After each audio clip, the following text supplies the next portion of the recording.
Hello everyone, good morning, नमस्कार। कैसे हैं? आई होप आप सब बहुत बढ़िया होंगे। आपकी तैयारी बहुत ही बेहतरीन चल रही होगी। क्या आप कर रहे हैं सीटेट एग्जाम की तैयारी या फिर किसी भी टीचिंग एग्जाम की तैयारी कर रहे हैं तो आप हमसे कनेक्ट हो सकते हैं।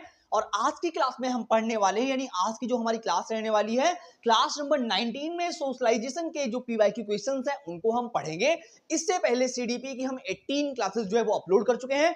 अगर आप किसी भी टीचिंग एग्जाम की तैयारी कर रहे हैं, लाइक वो सीटेट हो सकता है, यूपीटेट हो सकता है, रीट हो सकता है, केवीएस हो सकता है, इन सभी की तैयारी के लिए आप हमसे इजीली कनेक्ट हो सकते हैं। और हम अपने चैनल पे बेहतरीन तैयारी करवा रहे हैं, यानी वो क्वेश्चन ला रहा हूं। मैंने जितने भी वीडियो दिए हैं हम अभी तक उन क्वेश्चंस को ला रहे हैं जो 100 टाइम प्रीवियस ईयर में रिपीट हो रहे हैं। अगर आप किसी भी वीडियो को उठा के देख लेंगे तो आज की क्लास में हम सामाजिक अर्थ यानी सोशलाइजेशन के बारे में कुछ डिटेल में क्वेश्चन समझने वाले हैं। यानी क्वेश्चन तो समझेंगे लेकिन साथ में हम ये समझने वाले हैं आज की क्लास में कि सोशलाइजेशन होता क्या है। यानी आज हम सामाजिक अर्थ की प्रक्रिया के बारे में भी जानेंगे और सामाजिक अर्थ होता क्या है इसके बारे में जानेंगे। देन हम इसी के साथ में पीवाईक्यू क्वेश्चंस भी करेंगे जो प्रीवियस ईयर क्वेश्चन है, जो 100 टाइम रिपीट होते हैं। क्लियर? तो अगर आप पहली बार आए हैं तो लाइक शेयर कर दीजिएगा ताकि जब भी मैं एक नया वीडियो बनाऊंगा तो आपके पास नोटिफिकेशन आ जाएगा। चलते हैं, फिर आपका टाइम वेस्ट बिल्कुल भी नहीं करेंगे। आज का सेशन आपके लिए बहुत ज्यादा इंपॉर्टेंट होने वाला है। यानी जितना भी अगर आप पढ़ोगे, देखो सारी पीपीटी एकदम बहुत ही बेहतरीन तरीके से बनाई गई है। यानी पहले आपको सिखाया जाएगा कि सामाजिक अर्थ होता क्या है, बहुत ही इजी शब्दों में। फिर उसके बाद में हम समझेंगे कि सामाजिक अर्थ की प्रक्रिया क्या होती है, प्रोसेस ऑफ सोशलाइजेशन। देन उसके बाद में हम समझेंगे कि सामाजिक अर्थ की प्रक्रिया के कौन कौन से मोस्ट इंपॉर्टेंट पॉइंट्स कौन कौन से होते हैं, चाहे वो सहयोग की बात करी जाएगी, चाहे वो अनुकरण की बात करी जाएगी, या फिर इसी के साथ में पनिशमेंट या पुरस्कार और दंड की बात करी जाएगी। देन हम उसके बाद में क्वेश्चंस को करेंगे। बहुत ही इंपॉर्टेंट सेशन आपके लिए रहने वाला है। देखिए, हो सके तो आप कॉपी पेन लेके बैठ जाइएगा ताकि जब भी मतलब एक टाइम के बाद होता है कि आपको रिवीजन तो करना ही पड़ता है ना। जब आप खुद के नोट्स बनाओगे तो आपका रिवीजन और आपकी तैयारी बहुत ही बेहतरीन हो जाएगी, है ना। तो आज की क्लास में हम पीवाईक्यू क्वेश्चंस भी करेंगे। देन हम इसकी प्रक्रियाओं के बारे में भी जानेंगे कि सोशलाइजेशन होता क्या है। चलिए फर्स्ट पॉइंट समझते हैं कि सामाजिक अर्थ होता क्या है। बहुत ही इजी तरीके से समझेंगे और आई होप आपको ये बातें एक ही वीडियो में समझ में आ जाएंगी। आपको दोबारा कोई भी वीडियो सोशलाइजेशन से रिलेटेड नहीं देखना पड़ेगा, क्योंकि देखिए, देखो ये क्लास नंबर 19 है, क्लास नंबर 16, 17 ये सारी क्लासेस में हमने सोशलाइजेशन को ही उठाया हुआ है। यानी हम बहुत सारे पीवाईक्यू क्वेश्चन ऑलरेडी डिस्कस कर चुके हैं सामाजिक अर्थ के। चलिए, अगर हम सोशलाइजेशन की बात करें कि सामाजिक अर्थ होता क्या है, तो इसके बारे में अगर हम बात करें तो ये एक ऐसी प्रक्रिया है जो समाज से रिलेटेड है, यानी हमारे आसपास के लोगों से रिलेटेड है। यानी यह एक ऐसी प्रक्रिया है जिसमें मानव समाज द्वारा सीखता है, यानी इंसान व्यक्ति जो है वो अपने समाज के द्वारा सीखता है। चाहे वो कैसे, चाहे वो सहयोग करे, अनुकरण करके, यानी किसी भी तरीके से वो अपने समाज से सीखेगा। और यह पूरे जीवन पर्यंत यानी निरंतर कॉन्टिन्यूअस चलती है। यानी ये एक ऐसी प्रक्रिया होती है, देखो सामाजिक अर्थ यानी सोशलाइजेशन एक ऐसी प्रोसेस है जो जीवन पर्यंत चलती है। यानी ऐसा नहीं कि समाज में आज आप सीख रहे हो कल आप नहीं सीखोगे ना, तो ऐसा कुछ भी नहीं है। ये एक जीवन पर्यंत चलने वाली प्रक्रिया। जैसे डेवलपमेंट होता है तो वो डेवलपमेंट भी क्या होता है, पूरा क्या नाम कब गर्भ से लेके कब्र तक चलता है ना, जन्म से लेके मृत्यु तक चलता है। तो यहां पर वही एक बात है कि सोशलाइजेशन एक ऐसी प्रक्रिया होती है जो निरंतर कॉन्टिन्यूअस चलती है, हमेशा चलती रहती है। ऐसा नहीं आज आपने सीख लिया कल आप नहीं सीखोगे। और यहां पे इंपॉर्टेंस दी जाती है समाज को, यानी हमारे आसपास के लोग कैसे हैं, है ना। यानी हमारे आसपास के लोग जैसे होते हैं हम उनका अनुकरण, जैसे जैसे लोग होते हैं हमारा नेचर भी उसी तरीके का होता है ना। इसीलिए आपने बहुत सारे लोगों को देखा होगा, वो कहते हैं हमारे घर के सामने लड़ाई झगड़े मत करो, हमारे बच्चों पे गलत इफेक्ट पड़ेगा, क्योंकि बच्चे वही सीखते हैं जो उनके सामने होता है ना। तो आई होप आपको ये बात तो समझ में आई होगी कि सोशलाइजेशन क्या है। और यह एक बहुरैखिक प्रक्रिया नहीं, यह एक बहुआयामी प्रक्रिया है, यानी कई दिशाओं में होता है सोशलाइजेशन। ऐसा नहीं एक रैखिक प्रक्रिया है ना। तो ये बात तो आपको समझ में आ गई। अब हम थोड़ा आगे चलते हैं, देखते हैं आगे क्या बात बोली गई है नेक्स्ट स्लाइड में। चलिए, अब आपको सोशलाइजेशन तो समझ में आ गया, लेकिन अब हम पढ़ेंगे सामाजिक अर्थ की प्रक्रिया के बारे में, यानी प्रोसेस ऑफ सोशलाइजेशन क्या होती है, यानी इसकी प्रक्रिया के बारे में अभी हम समझेंगे। सबसे पहले हमारा पॉइंट रहेगा क्या, पालन पोषण। देखो चाइल्ड रियरिंग का मतलब क्या होता है, यहाँ पे पालन पोषण हमारे लाइफ में, हमारी डेली रूटीन में, यानी जितना भी है हमारा लालन पालन जो है ये बहुत इंपॉर्टेंस रखता है हमारे जीवन में। क्योंकि अगर ये ढंग से हुआ है तो आप सही अडेप्ट कर लेंगे, यानी किसी भी इन्वायरमेंट में, किसी भी जगह पे। लिखा हुआ है ना कि बालक के सामाजिक अर्थ में यानी सोशलाइजेशन की जो प्रक्रिया होती है उसमें पालन पोषण का ज्यादा प्रभाव पड़ता है। यानी यह बोला जा रहा है कि अगर आपका लालन पालन सही तरीके से हुआ है तो आपका माइंडसेट यानी आपका डेवलपमेंट, आपका विकास अच्छे से हुआ होगा। जब आपको खाना पीना ही सही से नहीं मिला हुआ तो आपका विकास कैसे होगा, आपका दिमाग ही विकसित नहीं होगा, है ना। क्योंकि अगर बच्चे का पालन पोषण अच्छे तरीके से नहीं होता तो बच्चा समाज में के साथ समायोजन करने में कठिनाई महसूस करता है। बिल्कुल सही बात बोल रहे हैं कि अगर आपका लालन पालन सही तरीके से नहीं हुआ है तो आपको समाज में अडॉप्ट करने के लिए, समाज में अनुकूलित होने के लिए थोड़ी कठिनाई होगी, है ना।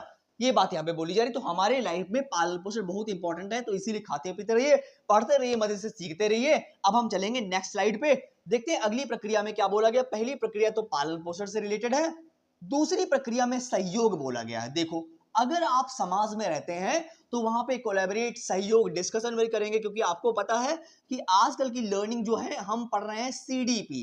क्या पढ़ रहे हैं? सीडीपी, चाइल्ड डेवलपमेंट पढ़ रहे हैं। और जहां पे बच्चा आपको एक्टिव दिखेगा आप उस ऑप्शन के साथ में जाओगे, कभी भी ऑप्शन गड़बड़ नहीं होगा।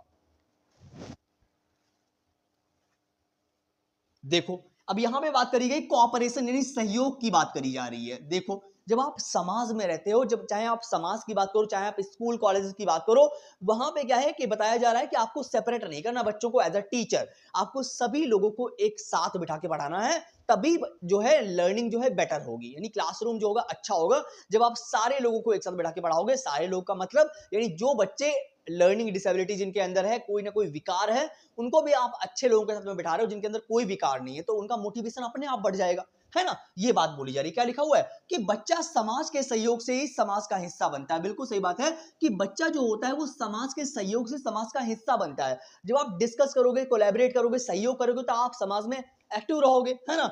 जैसे जैसे बालक अपने साथ अन्य व्यक्तियों का सहयोग पाता है, वैसे वैसे वह दूसरे लोगों के साथ अपना सहयोग भी प्रदान करता है और आरंभ कर देता है। देखो यहाँ पे क्या बात बोल रहे हैं, यहाँ पे बोल रहे हैं कि जैसे जैसे बच्चा जो होता है, बच्चे की दूसरा कोई हेल्प करता है तो वो देखता है वही, यानी वो अनुकरण करता है, उसका इमिटेशन करता है कि बंदे ने हमारी मदद करी है तो हमको भी इसकी मदद करनी चाहिए, सहयोग करना चाहिए, है ना। तो ये चीज यहाँ पे कही जा रही है कि सहयोग का मतलब है कि जब आप समाज में एक दूसरे का सहयोग करते हैं, कोऑपरेशन करते हैं, तो आप समाज के एक्टिव मेंबर बनते हैं। ये बात यहाँ पे बोली जा रही है। अभी इन्हीं से रिलेटेड सारे क्वेश्चंस आएंगे और आप इजीली अटेम्प्ट कर पाओगे अगर आप इन स्लाइडों को पढ़ लेते हो, है ना।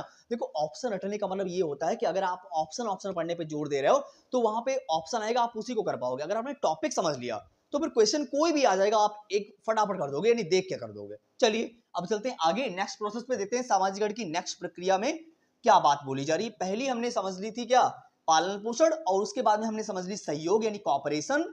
अब हम पढ़ेंगे अनुकरण यानी इमिटेशन क्या होता है, जब आप नकल करके सीखते हो, यानी जब आप समाज में एक दूसरे बंदे की नकल करके सीखते हो तो वो अनुकरण होता है। और एक होता है अनुकूलन। अनुकूलन का मतलब होता है कि जब आप समाज में किसी भी जगह पे जब आते हो तो वहां पे आप अनुकूलित हो जाते हो, यानी उस वातावरण के अकॉर्डिंग अपने आप को ढाल लेते हो, तो वो क्या होता है, अनुकूलन होता है। क्लियर। तो इमिटेशन की बात करी जाए तो इमिटेशन बहुत इजी है, यानी सामाजिक अर्थ में बहुत ज्यादा इंपॉर्टेंट है। मैंने आपको अभी बता दिया कि जब हम समाज में रहते हैं तो एक दूसरे की नकल करके भी सीखते हैं। ये बातें कई सारे लोगों ने कही है। जैसे अनुकरण का अर्थ होता है नकल करके सीखना। देखो, ये बातें ऐसी हैं जिनको आपको रटना नहीं है, आपको कोई भी बात ऐसी नहीं जो आपको रट के सीखनी है। आप इजी तरीके से थोड़ा सा प्रैक्टिस करो, 2-3 बार पढ़ोगे, अपने आप चीजें याद हो जाएंगी, आपको दोबारा पढ़ना ही नहीं पड़ेगा, है ना। तो अनुकरण का मतलब क्या होगा, नकल करना होगा। ये तो बात आपको पता होगी, आई होप आप नहीं बोलोगे, मुझे पता है। बच्चा बड़ों की बातों का अनुकरण करके सीखता है, जाता है और समाज का एक हिस्सा बनता चला जाता है। वही बात है कि जब छोटा बच्चा होता है उसके सामने आप जैसी हरकत करते हो वो आपने देखा होगा थोड़ी थोड़ी नकल करने की कोशिश करता है कि जैसा आप करोगे वैसे वो भी करेगा, है ना। ये तो नॉर्मल सी बातें हैं, आप रियल लाइफ में भी देखते हो। छोटे बच्चों को जब आप खिलाते हो तो उनके सामने जैसा जैसा आप करते हो वैसे भी वो कोशिश करते हैं वैसे ही करने की। तो वो क्या कर रहा है, आपका अनुकरण कर रहा है, यानी इमिटेशन करता है, वो आपकी नकल करके सीखता है, आगे बढ़ता है। क्लियर। यहाँ पे सोशलाइजेशन की नेक्स्ट प्रोसेस को भी हम समझ गए हैं। अब हम थोड़ा आगे बढ़ेंगे, देखते हैं नेक्स्ट प्रोसेस में क्या बात बोली जा रही है। चलिएगा, अब हम पढ़ेंगे सामाजिक अर्थ की फोर्थ प्रोसेस जो है वो है पुरस्कार एवं दंड, यानी पनिशमेंट। रिवार्ड एवं पनिशमेंट में क्या बात बोली जा रही है, इस पर जरा पढ़िएगा इसको कि रिवार्ड और पनिशमेंट में क्या इन्होंने बोला है। देखिएगा, पहली बात तो अगर आजकल की एजुकेशन में बात करी जाए WHO की यानी वर्ल्ड हेल्थ ऑर्गेनाइजेशन ने इन्होंने कहा है कि बच्चों को मारना तोड़ना बिल्कुल भी अलाउ नहीं है। मतलब अगर WHO के अकॉर्डिंग हम जाएं तो इन्होंने बोला है कि बच्चों को पनिशमेंट देना बिल्कुल भी अलाउ नहीं है। क्लियर। लेकिन यहां पे इन्होंने बोला है कि जब बालक समाज के आदर्शों तथा मान्यताओं के अनुसार व्यवहार करता है, यानी समाज के जो रूल रेगुलेशंस हैं उनको फॉलो करके वो आगे बढ़ता है, तो लोग उसकी प्रशंसा करते हैं। जाहिर सी बात है, ऑब्वियसली जब वो समाज के अकॉर्डिंग, समाज के नियम रूल रेगुलेशंस के अकॉर्डिंग बच्चा चलता है तो समाज में रह रहे लोग भी उसकी प्रशंसा करते हैं। आगे लिखा हुआ है, इसके विपरीत जब बालक असामाजिक व्यवहार करता है, यानी अगर आप समाज में रह के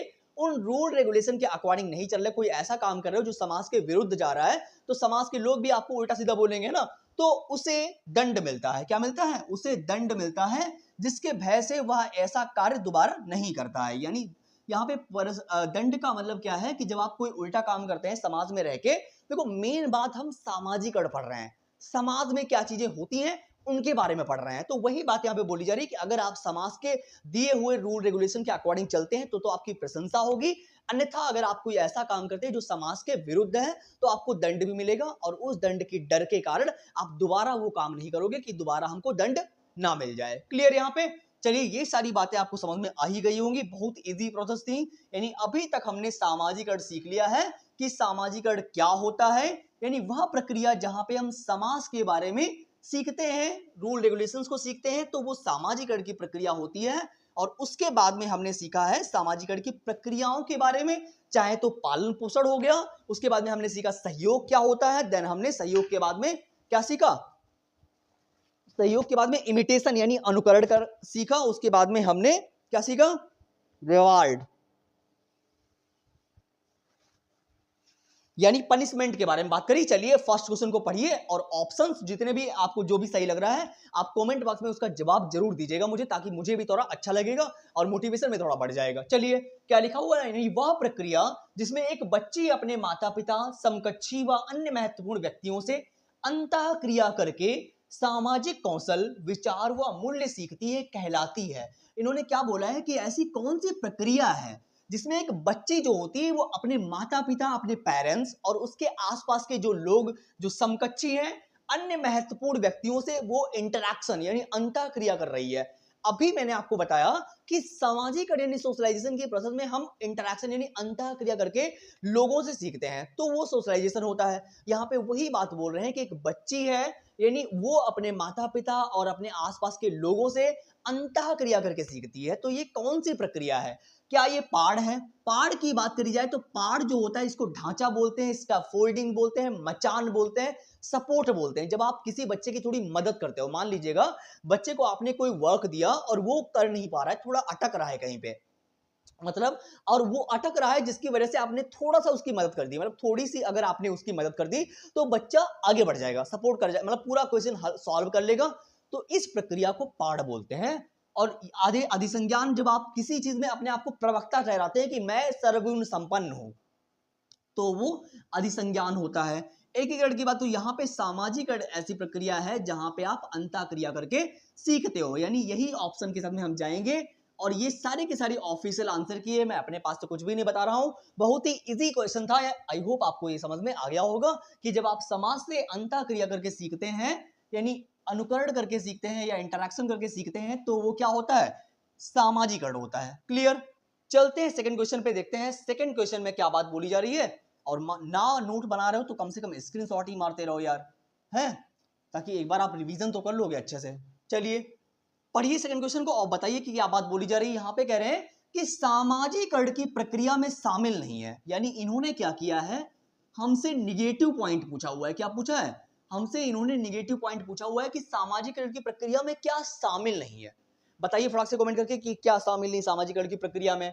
लिखा हुआ है कि मूल्यों और विश्वासों का अर्जन, साहसिक यानी मूल, आप समाज में रह के मूल्य सीखते हो, आदर्श, विश्वास, ये सारी चीजें सीखते हो कि नहीं सीखते हो, यानी एक दूसरे पे बिलीव किया जाए कि नहीं किया जाए, आदर्श, नूम किस तरीके से किसी से बात करी जाए, तो ये सब चीजें हम समाज में सीखते हैं। तो ये तो पॉजिटिव पॉइंट हो गया, लेकिन हमें चाहिए नेगेटिव। आगे लिखा हुआ है कि एक संस्कृति की रीतियों में पॉजिटिव और मानदंडों को सीखना, यानी हम समाज में रह के अपनी संस्कृति को सीखते हैं कि हमें किस तरीके से रहना चाहिए और किस लहजे में बात करनी चाहिए सामने वाले से। तो इन सारे मानदंडों और इन सारी रीतियों के बारे में हम अपने समाज में सीखते हैं, तो ये तो पॉजिटिव बात है। कौशल उपार्जन है, डिफरेंट टाइप की कौशल हम अर्जित करते हैं अपने समाज से, अपने समाज के लोगों से सीखते हैं, उनका अनुकरण करके सीखते हैं, उनके साथ रह के सीखते हैं, तो हम कौशल तो सीखते हैं, ठीक है। अब हमारे पास एक ही ऑप्शन बचा हुआ है, आनुवंशिक संचरण, यानी जेनेटिक की बात करी जाए तो समाज में आप जेनेटिक की बात थोड़ी ना करोगे कि ये माता पिता के थ्रू आया है ना। समाज में सोशलाइजेशन की वो प्रक्रिया है जो हम एक दूसरे से सीखते हैं, जेनेटिक की बात नहीं करी जाएगी यहाँ पे, ठीक है। तो ये तो गलत हो जाएगा हमारे पास, और जो गलत है वही सही है क्योंकि पूछा ही इन्होंने हमसे गलत है, तो हम बी ऑप्शन के साथ में जाएंगे यहाँ पे। क्लियर इतनी बात, हमारी स्क्रीनशॉट बढ़े आगे फिर हम।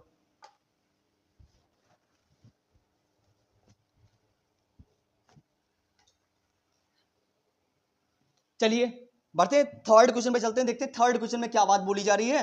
और आई होप आपको क्वेश्चन समझ में आ ही रहे होंगे थोड़ा सा, और जहां पे भी आपको डाउट लग रहा है बट आप कमेंट कर दीजिएगा, हम नेक्स्ट वीडियो आपके कमेंट के अकॉर्डिंग ही प्लान करेंगे 110%। अगर आपने कहीं पर भी ऐसा दिखाया हुआ है कि आपको डाउट है, या फिर सीडीपी हो, हिंदी गद्यांश हो, हिंदी पद्यांश हो, कहीं पे भी आपको कोई टॉपिक समझ नहीं आ रहा है, बस आप कमेंट करिए, तुरंत आपको वीडियो मिल जाएगा नेक्स्ट वीडियो आपके कमेंट के अकॉर्डिंग। लिखा हुआ है किस सामाजिक प्रक्रिया में बच्चे कम उम्र में ही, क्या लिखा हुआ है, किस सामाजिक की प्रक्रिया में बच्चे कम उम्र में ही उचित लैंगिक भूमिकाएं सीखते हैं, यानी कौन सी ऐसी सामाजिक प्रक्रिया है जहां पे बच्चे अपने किसके बारे में, लैंगिक यानी लिंग के बारे में सीखने लगते हैं। देखो 4 साल की उम्र में बच्चा ये समझने लगता है कि वो लिंग है यानी लड़का है या लड़की है, यानी मेल और फीमेल के बारे में 4 साल की उम्र में बच्चा जानकारी समझ जाता है, यानी अपने आप में समझने लगता है कि हमको क्या करना चाहिए क्या नहीं करना चाहिए। यानी हम लड़का है तो उसको कार वगैरह से खेलना चाहिए, लड़की है तो गुड़िया गुड़ियों से खेलना चाहिए, यानी ये चीजें 4 साल की अवस्था में थोड़ी थोड़ी बच्चे के अंदर फील होने लगती हैं।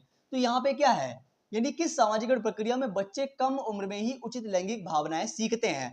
तो क्या ये लैंगिक विभेदीकरण है, क्या ये लैंगिक रूढ़िबद्धता है, क्या ये लैंगिक पहचान है, लैंगिक प्रकार, ये एक टाइप है, क्या है, लैंगिक प्रकार है ये। ना तो यहाँ पे विभेदीकरण की बात होगी, ना ही रूढ़िबद्धता की बात होगी, और ना ही पहचान की। ये एक प्रकार है जहां पे बच्चे अपने आप को पहचानने लगते हैं कि वो क्या है। क्लियर यहाँ पे, तो थर्ड क्वेश्चन समझ में आ गया होगा। अब हम बढ़ेंगे आगे, क्वेश्चन नंबर 4 पे चलते हैं, देखते हैं क्वेश्चन नंबर 4 में क्या बात बोली जा रही है। देखो यहाँ पे इस क्वेश्चन के बारे में हम आपको अभी बता चुके थे कि अपने आप को सर्वगुण संपन्न समझना क्या होता है, वो होता है क्या, बताइए फटाक से कमेंट करके कि इसका ऑप्शन क्या होगा। एकदम इजी क्वेश्चन है, हलवा सा क्वेश्चन है, आई होप आप जवाब बहुत आसानी से दे पाएंगे। इसका क्या लिखा हुआ है कि स्वयं को एक ज्ञाता के रूप में समझने की क्षमता क्या कहलाती है, यानी अपने आप को समझ रहे हो कि मुझे तो सब कुछ आता है यार है।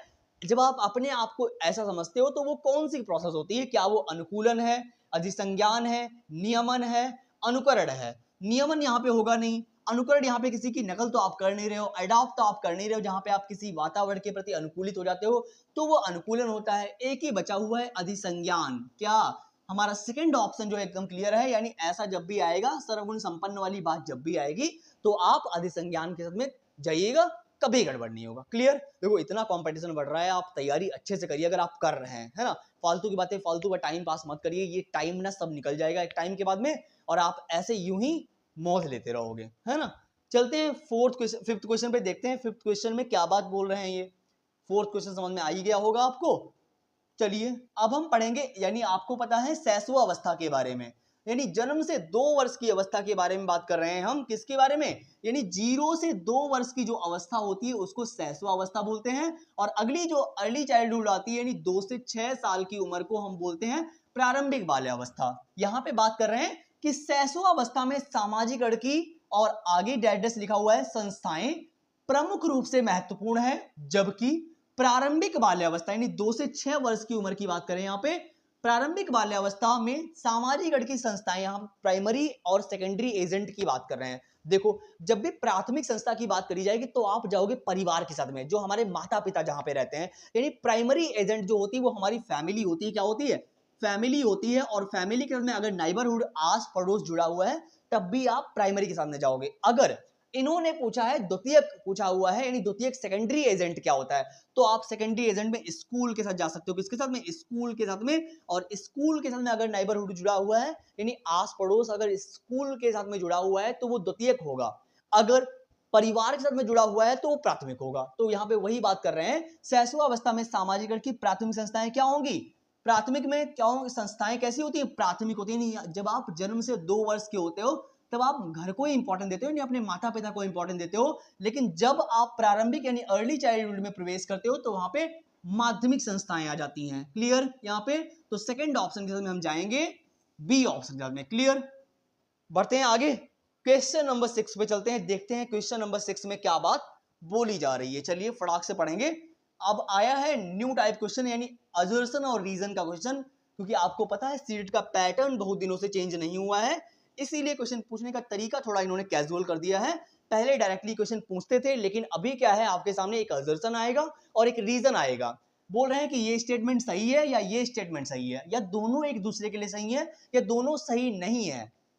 क्या है बताइएगा फटाक से। लिखा हो स्टेटमेंट में क्या बोला, यानी अभिकथन ए में इन्होंने बात कर रहे हैं कि कुछ संस्कृतियों में पहले मासिक धर्म का आना, यानी जो फीमेल्स में जो मासिक धर्म आता है उसके बारे में बात करी जा रही है। ठीक है, मासिक धर्म का आना उत्साह के साथ में मनाया जाता है, जबकि अन्य संस्कृतियों में इसे गुप्त रखा जाता है। देखो ये बात आप इजीली समझ सकते हो अपने एनवायरमेंट के अकॉर्डिंग, जैसे हमारे आसपास जो वातावरण में होता है, यानी मासिक धर्म की बात कर रहे हैं, पीरियड्स की बात कर रहे हैं महिलाओं में। कह रहे हैं कि कहीं कहीं पे क्या होता है कि जब ये पीरियड्स आते हैं तो इनको उत्साहपूर्वक यानी सेलिब्रेट करते हैं, लेकिन कहीं कहीं पे क्या होता है इनको गुप्त रखा जाता है, जैसे उन्होंने कहीं पाप कर दिया हो कोई, ऐसा है ना।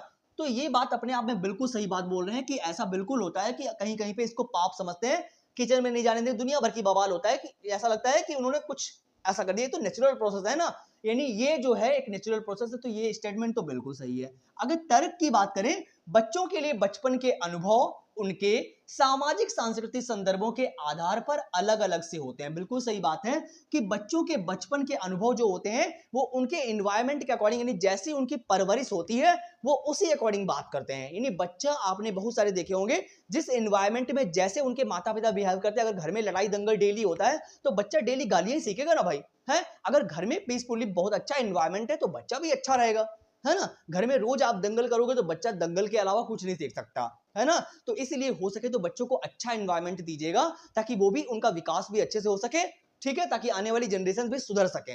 रोज दंगल मत करिएगा। तो ये बात अपने आप में बिल्कुल सही है, यानी ए भी सही है और आर भी, दोनों सही है, एक दूसरे की व्याख्या भी सही कर रहा है। नहीं यार, बच्चों के लिए बचपन के अनुभव उनके सामाजिक सांस्कृतिक संदर्भों के आधार पर अलग अलग से होते हैं, ये बात ठीक है।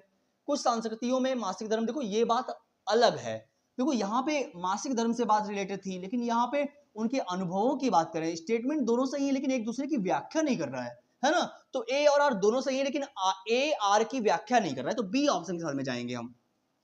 किसके साथ में जाएंगे? बी ऑप्शन के साथ में जाएंगे। दोनों सही है लेकिन ये इसकी व्याख्या नहीं कर रहा है, यहाँ पे मासिक धर्म की बात नहीं कर रहा है ना, ये अलग है थोड़ा सा। चलिए बी के साथ में जाएंगे, आगे चलते हैं, क्वेश्चन नंबर 7 पे चलेंगे, देखते हैं क्वेश्चन नंबर 7 में क्या बात बोल रहे हैं। ये मैं आपके लिए डेली क्वेश्चंस ला रहा हूं, डेली 6 से 7 बजे के बीच में, डेली पर डेली, तो आपकी तैयारी बहुत ही बेटर हो रही होगी, ठीक है। चलिए क्या लिखा हुआ, फिर से वही एक क्वेश्चन, नया क्वेश्चन आया हुआ है, फिर से असर्शन और रीजन का क्वेश्चन है।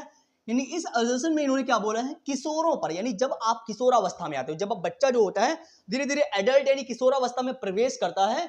अगर हम WHO की बात करें, वर्ल्ड हेल्थ ऑर्गेनाइजेशन के अकॉर्डिंग, देखो वैसे तो 11 से 18 वर्ष की आयु जो होती है वो किशोरावस्था की उम्र होती है, लेकिन अगर WHO के अकॉर्डिंग जाएंगे तो 10 से 19 वर्ष की जो आयु होती है वो किशोरावस्था की होती है, यानी एडोलेसेंस की होती है। अगर WHO की पूछी जाएगी तो 10 से 19 होती है, और ऐसे ही पूछे तो 11 से 18 वर्ष की जो आयु होती है इसको हम किशोरावस्था बोलते हैं। ऐसे में बहुत सारे चेंजेस होते हैं बॉडी के अंदर, क्लियर। तो यहाँ पे क्या लिखा, किशोरों पर फिल्मों और विज्ञापनों का एक बड़ा प्रभाव पड़ता है, उनके व्यवहार व मूल्य भी उससे प्रभावित होते हैं। बिल्कुल सही बात है कि आज के दौर में जो इंस्टाग्राम पे रील चल रही है ये काफी जो है इफेक्ट डाल रही है बच्चों पे, क्योंकि बच्चा के अंदर पेशेंस रहा ही नहीं कि कोई चीज में वो रुक रहा है, क्योंकि 1 सेकंड की वो रील देख रहा है ना, स्क्रॉल कर रहा है 1 सेकंड के अंदर। तो वहां पे क्या हो रहा है, बच्चे के अंदर पेशेंस कम हो रहा है, यानी कोई भी चीज उसको जल्दी जल्दी चाहिए। तो यहाँ चीजें क्या हो रहे हैं, ये चीजें उसको प्रभावित कर रही हैं, यानी फिल्में, विज्ञापन, सोशल मीडिया। मीडिया की बात करें तो मीडिया जो है, मीडिया क्या है, मीडिया जो है वो सेकेंडरी एजेंट, यानी द्वितीयक संस्था है किसकी, सोशलाइजेशन की, यहाँ पे क्लियर। यहाँ पे तो ये बात तो अपने आप में बिल्कुल सही है कि जब आप मूवी वगैरह देखते हैं, फिल्म वगैरह देखते हैं, तो ये आपके व्यवहारों पर भी प्रभाव डालती है, इफेक्ट डालती है। यहाँ पे उन्हीं को देख के आप अनुकरण करके कई एक्शन करते हो, सीखते हो वहाँ पे, है ना। कभी कभी कुछ चीजें आजकल देखो इंस्टाग्राम पे लोग क्या क्या सीख के क्या क्या कर रहे हैं उल्टा सीधा, है ना। दुनिया भर की वल्गैरिटी फैला के रखी है इंस्टाग्राम पे, किसी भी सोशल मीडिया पे, है ना। अब तर्क में इन्होंने क्या बोला है कि किशोरों के सामाजिकरण की एक शक्तिशाली द्वितीयक संस्था है ठीक है, यहाँ पे क्या बात बोल रहे हैं कि जो हमारी मीडिया है वो एक द्वितीयक संस्था है। कैसी है? वो एक सेकेंडरी एजेंट है। कैसा है? सेकेंडरी एजेंट की बात कर रहे हैं यहाँ पे।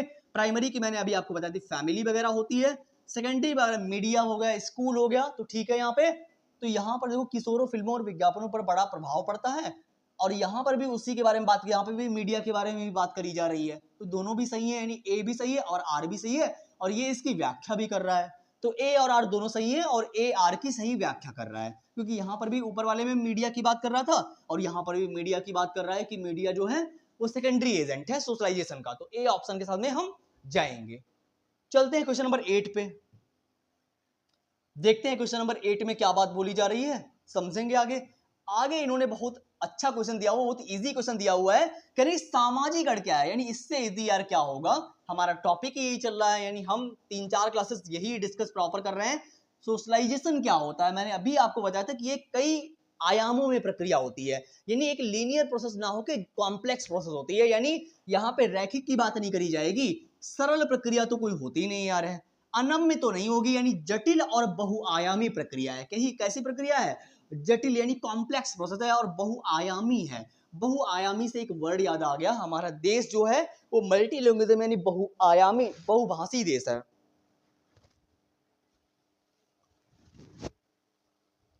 कैसा देश है? बहुभाषी देश है, क्योंकि यहाँ पे 22 भाषाएं हैं, जिनमें से किसी को भी राष्ट्रभाषा घोषित नहीं किया गया है। हिंदी जो है वो हमारी एक राजभाषा है, क्लियर यहाँ पे, और अंग्रेजी जो है वो एक सह राजभाषा है, क्लियर यहाँ पे। 8 क्वेश्चन तो आपको समझ में आ ही गया होगा। अब हम चलेंगे क्वेश्चन नंबर 9 पे, देखते हैं क्वेश्चन नंबर 9 क्या कह रहा है, पढ़िए फटाक से और जवाब देने की कोशिश कीजिए। संज्ञान और संवेग के बारे में बात करी जा रही है, यानी आपका दिमाग कैसे काम कर रहा है और आपके इमोशंस कैसे काम कर रहे हैं, ये बात यहाँ पे कर रहे हैं कि संज्ञान और संवेग के बारे में कौन सा कथन सही है। क्वेश्चन नंबर 9 में पूछा गया है, ये सेकंड लास्ट क्वेश्चन है। ओवरऑल आज हम 10 क्वेश्चन ही डिस्कस करेंगे, क्योंकि अभी हमको छोटे छोटे वीडियो ला रहे हैं ताकि आप बोर ना हो और मैं भी बोर ना हो, क्लियर। तो आपका दिमाग जैसे चलेगा वैसे तो आपके इमोशंस चलेंगे, आपके जैसे इमोशंस होंगे वैसे आपका दिमाग चलेगा। ऐसा तो नहीं कि दिमाग अलग जा रहा है और इमोशंस अलग जा रहे हैं, क्या ऐसा है? सारी चीजें आपस में इंटरकनेक्टेड हैं। ये थोड़ी ना कि आप सोचोगे अलग और आपकी फीलिंग अलग होंगी, है ना। तो यहाँ पे ऐसा नहीं हो सकता। क्या लिखा हुआ है? संवेग और संज्ञान की प्रक्रियाएं एक दूसरे से स्वतंत्र हैं। क्या यार बोल रहे हो भाई, स्वतंत्र कैसे होंगी? एक दूसरे से गुथी हुई हैं ये प्रक्रियाएं, तो ये तो गलत हो गया है। अलग अलग थोड़ी ना हो सकती है। संज्ञान व संवेग एक, क्या लिखा हुआ है? संज्ञान और संवेग एक दूसरे, भाई टाइपिंग मास्टर क्या कर रहे हो, क्या लिखा हुआ है? संज्ञान व संवेग एक दूसरे से गुथे हुए हैं व एक दूसरे से को प्रभावित करते हैं। बिल्कुल सही बात है, यानी एक दूसरे को प्रभावित करते हैं और एक दूसरे से इंटरकनेक्टेड है, तो ये बात तो पॉजिटिव है। आगे लिखा है संज्ञान संवेग पर प्रभाव डालता है, परंतु संवेगों का कोई प्रभाव, अच्छा आपके इमोशंस का कोई प्रभाव नहीं होता है, ये तो गलत बात है। आपके इमोशन भी प्रभाव डालते हैं। संवेग संज्ञान पर प्रभाव डालते हैं परंतु संवेगों का कोई प्रभाव नहीं। यार ये कुछ नहीं होता, मैंने अभी आपको बता दिया कि ये दोनों आपस में गुथे हुए हैं। संज्ञान और संवेग एक दूसरे से इंटरकनेक्टेड हैं और एक दूसरे से काफी प्रभाव डालते हैं एक दूसरे पे, है ना। तो हमारा जाएगा बी ऑप्शन, एकदम क्लियर है। यहाँ पे 9 का बी हो जाएगा क्लियर यहाँ पे। अब चलेंगे हम क्वेश्चन नंबर 10 पे। लास्ट क्वेश्चन जो होगा हमारा क्वेश्चन नंबर 10 है, और आप जवाब जरूर देके जाइएगा कि माध्यमिक स्कूलों में बच्चों के सामाजिकरण में परिवार की भूमिका क्या होती है, यानी फैमिली की क्या इंपॉर्टेंस होती है, ये आप बताइए माध्यमिक स्कूल में। देखो, अगर माध्यमिक स्कूल की बात करी जाए, बच्चों में सोशलाइजेशन की भूमिका में परिवार की भूमिका क्या है, अनावश्यक हो जाती है। आरंभिक बचपन की तुलना में कम हो जाएगी। देखो यहाँ पे क्या बात बोल रहे हैं, बढ़ नहीं जाएगी आरंभिक तुलना में। आरंभिक तुलना ऐसा नहीं, एक ऑप्शन हमारे पास दिख रहा है कि आरंभिक बचपन की तुलना में कम हो जाती है। कह रहे हैं कि माध्यमिक स्कूल में, जब आप माध्यमिक स्कूल में होते हो, यानी जब आप स्कूल में पढ़ रहे होते हो, उस टाइम पे क्या होता है, फैमिली की इंपॉर्टेंस थोड़ी सी कम होने लगती है। उस टाइम पे क्या होने लगता है कि आप दोस्तों और यारों की ज्यादा सुनते हैं, यहाँ पे ये बात बोली जा रही है। तो आप प्रारंभिक माध्यमिक स्कूल में थोड़ी सी कम हो जाती है अगर हम कंपैरिजन करें यहाँ पे, क्लियर। तो हम जाएंगे बी ऑप्शन के साथ में। सेकंड ऑप्शन हमारा एकदम क्लियर है। ओवरऑल 10 क्वेश्चन आपने कितने सही किए वो आप मुझे कमेंट बॉक्स में बता के जाइएगा। सेशन कैसा लगा वो भी आप बता के जाइएगा, और डाउट कहीं पर भी अगर आपको हो, यानी अगर हमने 10 क्वेश्चन डिस्कस किए हुए हैं और कहीं पर अगर आपको कोई डाउट लग रहा है, आप तुरंत कमेंट करिए हमें। नेक्स्ट वीडियो हम आपके कमेंट के अकॉर्डिंग ही प्लान करेंगे 110%। और पहली बार अगर आए हैं तो आप लाइक शेयर जरूर कर दीजिएगा, लाइक शेयर सब्सक्राइब वगैरह, ये कोई कहने की बात तो है नहीं। अगर आपको सेशन अच्छा लगता है तो फिर आप कर दीजिएगा, ताकि मुझे भी थोड़ा सा अच्छा लगेगा। और कहीं कहाँ पे डाउट है वो आप कमेंट करिए। ओवरऑल 10 क्वेश्चन आपने कितने आउट ऑफ सही किए वो आप मुझे कमेंट कर दीजिएगा। मिलते हैं फिर एक नई वीडियो में नई आशा और उम्मीद के साथ में। Thank you so much for coming, thank you so much.